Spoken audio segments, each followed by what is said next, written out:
So good morning. In previous video we have gone through the reactions of phenol. There we have seen the reactions of phenol, electrophilic substitution reactions. There was halogenation, sulfonations, alkylation and acylations. Now in this video we are going to see about some named reactions that are Kolbe's reactions, Reimer-Teimer reactions, and then again we will see the reaction with zinc dust, and then the oxidation of phenol. Will go through the same reactions here. So let us go for the first reaction we are having here, that is Kolbe's reaction. It's a very important, the two reactions in this chapters are very important, that are named reactions. Kolbe's reactions and Reimer-Teimer. These are very important name reactions. So let us see, the first is Kolbe's reaction. Now what is Kolbe's reaction?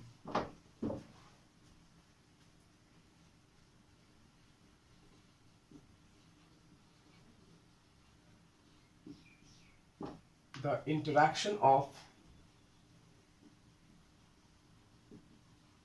sodium phenoxide ion. The interaction of sodium phenoxide ion and carbon dioxide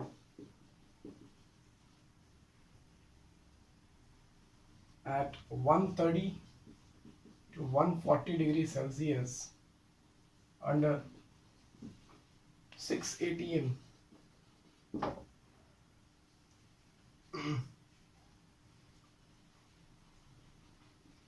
followed by hydrolysis gives you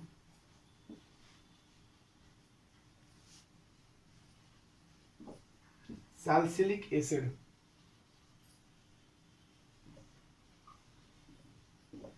क्या बना के दे देगा आपको? Salicylic acid बना के दे देगा. The interaction of sodium phenoxide ion. So let us see this reaction. Interaction होगा sodium phenoxide ion का and carbon dioxide का. Temperature certified है 130 degree Celsius to 140 degree Celsius. Temperature और pressure under 6 atm है. और I repeat, नेम रिएक्शंस में आप किसी भी तरह का रीएजेंट या किसी भी टेम्परेचर या अंडर टर्म कंडीशंस जो भी गिवन है उसको आप चेंज नहीं कर सकते. ठीक है. So let us see what is the equation for the given reaction.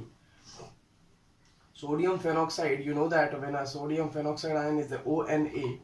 इसका रिएक्शंस भी पीछे हम लोग डिस्कस कर चुके हैं ब्रोंस्टेड एसिड ब्रोंस्टेड बेस के केस में. ONA then it is a carbon dioxide.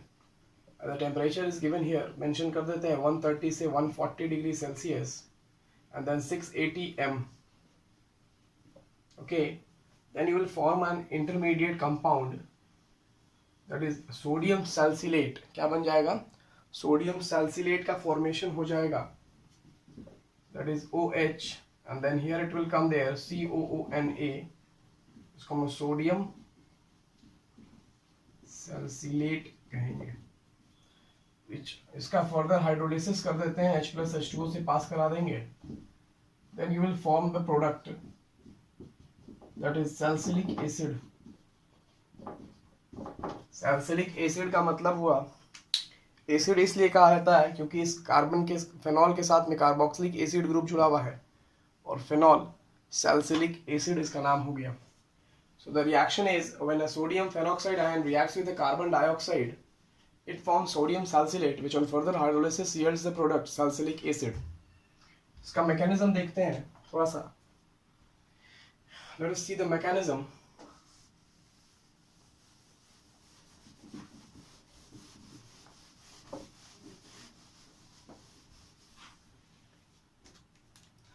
सबसे पहले फेनॉल NaOH के साथ में बेस से रिएक्शन कराते थे. सर्टेन टेम्परेचर प्रेशर के ऊपर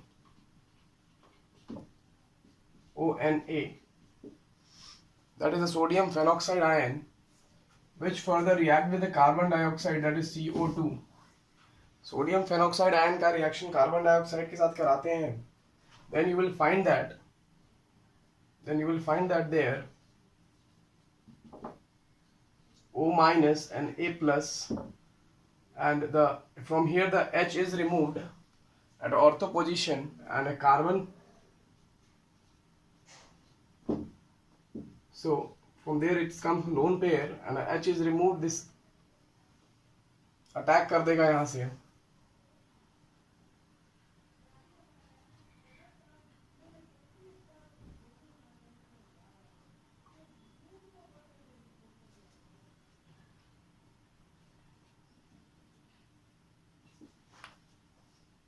इस फेनॉल में से H अपना इलेक्ट्रॉन यहाँ ऑर्थो पोजीशन पे छोड़ के H प्लस बन के बाहर रिलीज हो जाएगा. तो यहाँ पर माइनस चार्ज डेवलप हो जाएगा. ये कार्बन पॉजिटिव है, ये आके इस पर अटैक कर देता है. Then you will find that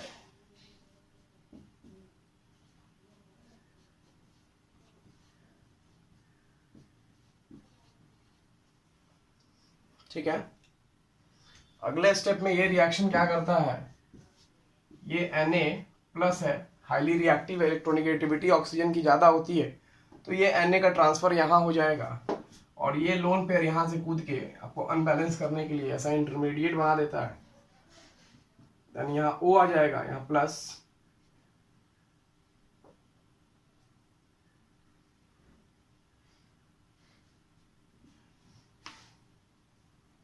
और यहाँ से C double bond O, ONA आ जाएगा. फर्दर इसका हाइड्रोलिसिस जब हम लोग करेंगे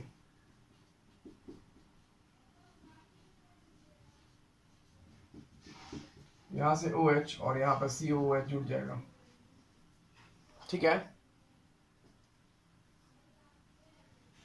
तो ये बन गया आपको फेनॉल के साथ कार्बोक्सिलिक एसिड जुड़ा के the compound you get is salicylic acid. अब देखते हैं राइमर टाइमर के बारे में. So what is Reimer-Taimer reaction? The difference between Kolbe's and Reimer-Taimer is that in a Reimer-Taimer, the addition group on the phenol is aldehyde group, and in Kolbe's reaction, there is the addition of carboxylic acid. इसलिए दोनों के product में अंतर है, एक को सैलिसिलडिहाइड कहते हैं और एक को सैलिसिलिक एसिड कहते हैं. अभी तक आपने सैलिसिलिक एसिड को देखा है, अब सैलिसिलडिहाइड के बारे में देखेंगे. That is known as a Reimer Tiemann reactions.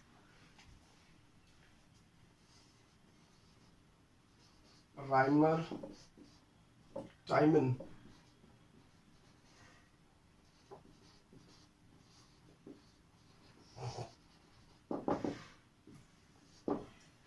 Rymer-timer में होता क्या है, फेनॉल का ट्रीटमेंट क्लोरोफॉर्म के साथ किया जाता है. When phenol is treated with a chloroform, it forms a sodium phenoxide chloride.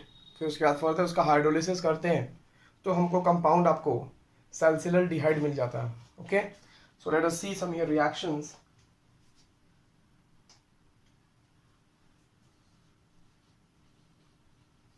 Phenol is treated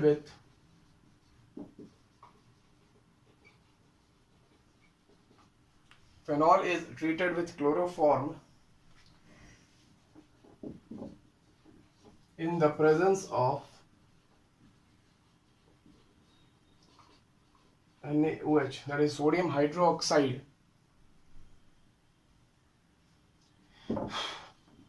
CHO group is introduced at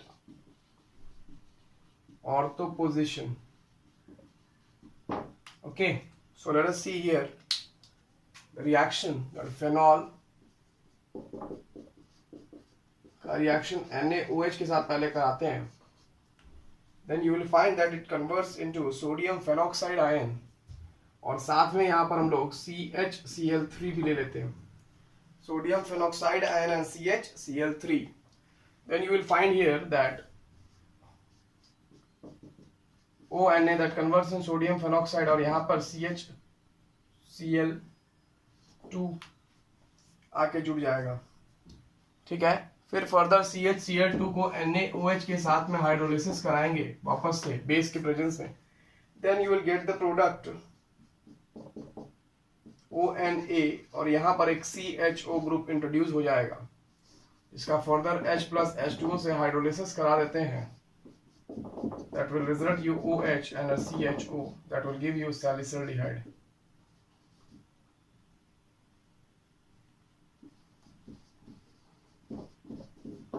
सैलिसिलडिहाइड मिल जाएगा आपको। ठीक है, तो कैसा रिएक्शंस हुआ समझते हैं।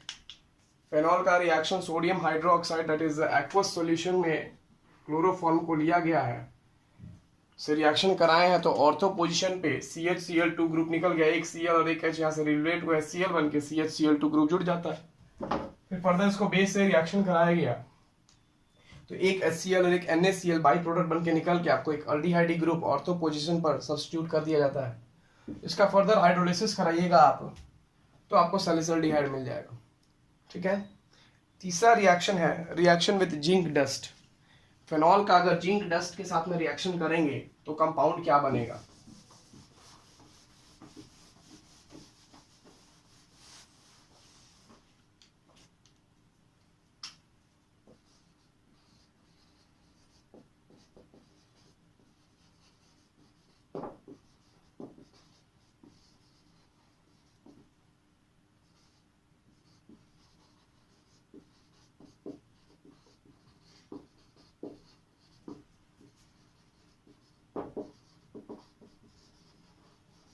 Phenol on treatment with zinc dust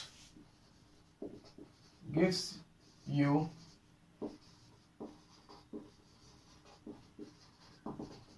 benzene ring आपको प्रोवाइड कर देगा। देखते हैं, फेनॉल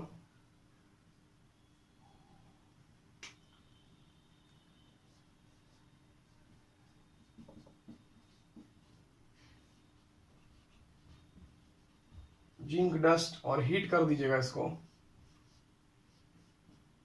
बेंजीन प्लस ZnO हो जाएगा। ठीक है, फेनॉल का ट्रीटमेंट जिंक डस्ट के साथ कराएंगे, then it will give you the product benzene ring and ZnO, zinc oxide as a by product. फिर था सोडियम, अभी हम लोग क्या पढ़ रहे हैं, रिएक्शंस ऑफ फेनॉल्स पढ़ रहे हैं। अब फेनॉल का ऑक्सीडेशन देखते हैं।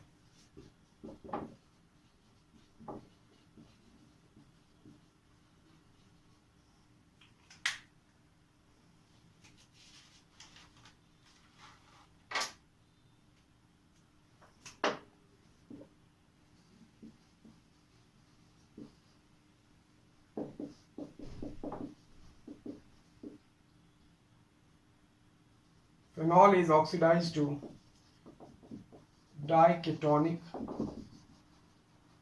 group। फेनॉल का ऑक्सीडेशन करेंगे तो डाइकेटोनिक ग्रुप बन जाएगा ये, in the presence of sodium dichromate that is Na2Cr2O7 and H2SO4 के प्रेजेंस में।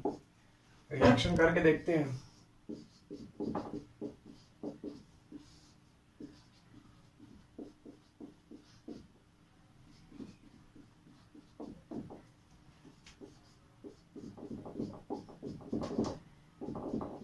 इस कंपाउंड का नाम हो जाएगा बेंजोक्विनोन।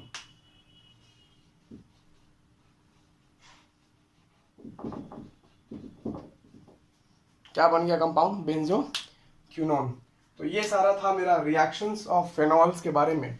अल्कोहल्स के बारे में हम लोग पढ़ लिए थे, फेनॉल्स का कुछ रिएक्शंस बचा था जिसको भी आज हम लोग ने इस वीडियो में कवर कर लिया। तो last topic of this chapter is ether. एक लास्ट सेगमेंट बच गया इस पूरे चैप्टर में, that is second chapter of the organic alcohol, phenols and ethers. तो अल्कोहल्स और फेनॉल्स के बारे में हम लोग पढ़ लिए, ईथर्स के बारे में हम लोग अगले क्लास में डिस्कस करेंगे। Thank you.